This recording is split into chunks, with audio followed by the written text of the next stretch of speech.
राष्ट्र सर्वप्रथम, राष्ट्र सर्वप्रथम, राष्ट्र सर्वप्रथम, राष्ट्र सर्वप्रथम। सीएम अरविंद केजरीवाल द्वारा सुप्रीम कोर्ट में अपनी गिरफ्तारी को दी गई चुनौती को लेकर दिए गए जवाब पर आप मंत्री सौरभ भारद्वाज ने प्रेस वार्ता को संबोधित किया। इस दौरान मीडिया को संबोधित करते हुए सौरभ भारद्वाज ने कहा कि सीएम केजरीवाल की गिरफ्तारी को दी गई चुनौती वाली याचिका पर कल सुनवाई होगी। सौरभ भारद्वाज के अनुसार सीएम ने न्यायालय के सामने अपना पक्ष रखते हुए कहा कि झूठे केस में गिरफ्तार किया गया है और 2 साल की जांच के बावजूद कोई सबूत नहीं मिला है। इसके साथ ही उन्होंने उम्मीद व्यक्त करते हुए कहा कि कोर्ट देश की चुनाव प्रणाली को बचाने के लिए, प्रजातंत्र को बचाने के लिए अरविंद केजरीवाल के चुनाव प्रचार के लिए फैसला लेगी। देश की सबसे बड़ी अदालत के अंदर कल माननीय अरविंद केजरीवाल जी ने जो अपनी गिरफ्तारी को चुनौती दी है उस पे कल सुनवाई होगी। उस मामले में कल अरविंद केजरीवाल जी ने अपना पक्ष अपने हलफनामे के जरिए माननीय उच्चतम न्यायालय के सामने रखा। उसकी कुछ मुख्य बातों के बारे में मैं आपको बताना चाहता हूं। अरविंद केजरीवाल जी ने कहा कि ये बात सिर्फ इत्तेफाक नहीं हो सकती कि जब देश के अंदर देश के सबसे बड़े चुनाव हैं, संसद के चुनाव हैं, प्रधानमंत्री को चुनने का चुनाव हो रहा है, चुनाव आयोग द्वारा आचार संहिता की घोषणा की जा चुकी है, उसके 5 दिन के अंतराल में देश की मुख्य राष्ट्रीय विपक्षी दल के राष्ट्रीय अध्यक्ष अरविंद केजरीवाल जी को एक झूठे मुकदमे में गिरफ्तार किया। 2 साल की जांच में इनके पास कोई ऐसा सबूत नहीं है जिसमें अरविंद केजरीवाल के खिलाफ कोई साक्ष्य हो। इन्होंने जब से संबंध देने शुरू किए अरविंद केजरीवाल को, कोई ऐसी बात इन्होंने नहीं की कि हमें ये नया साक्ष्य मिल गया आपके खिलाफ जिसकी वजह से हम आपको गिरफ्तार करना चाहते। एक साक्ष्य इनको नहीं मिला, ना ये रिकॉर्ड पे आज तक ला पाए एक भी साक्ष्य।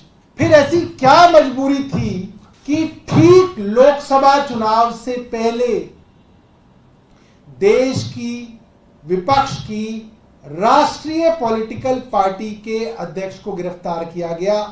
ये सीधा सीधा देश की प्रजातांत्रिक प्रणाली पे हमला है। फ्री एंड फेयर इलेक्शन, सबको बराबरी का मौका देने का सिद्धांत, giving level playing field to everyone, जो इस देश के संविधान का एक बड़ा सिद्धांत है, जो इलेक्शन कमीशन की एक सबसे बड़ी जिम्मेदारी है, उसका उल्लंघन है कि अहम चुनाव से पहले आपने अरविंद केजरीवाल को गिरफ्तार कर लिया। उनकी गिरफ्तारी की वजह से उनकी पार्टी के प्रचार को रोकने की कोशिश की गई। यह कोशिश की गई कि अरविंद केजरीवाल गिरफ्तार हो जाए तो प्रचार ना हो पाए। अरविंद केजरीवाल आज जेल से बाहर होते तो सिर्फ दिल्ली में नहीं, उद्धव जी के लिए महाराष्ट्र में प्रचार कर रहे होते, अखिलेश यादव जी के लिए उत्तर प्रदेश में चुनाव कर रहे होते, ममता बनर्जी के लिए बंगाल में चुनाव में प्रचार कर रहे होते, कर्नाटक के अंदर कांग्रेस का प्रचार कर रहे होते। सब जगह विपक्ष के इंडिया गठबंधन का हम प्रचार कर रहे होते और अरविंद केजरीवाल विपक्ष की सबसे मुखर आवाज है, ये सब लोग जानते हैं।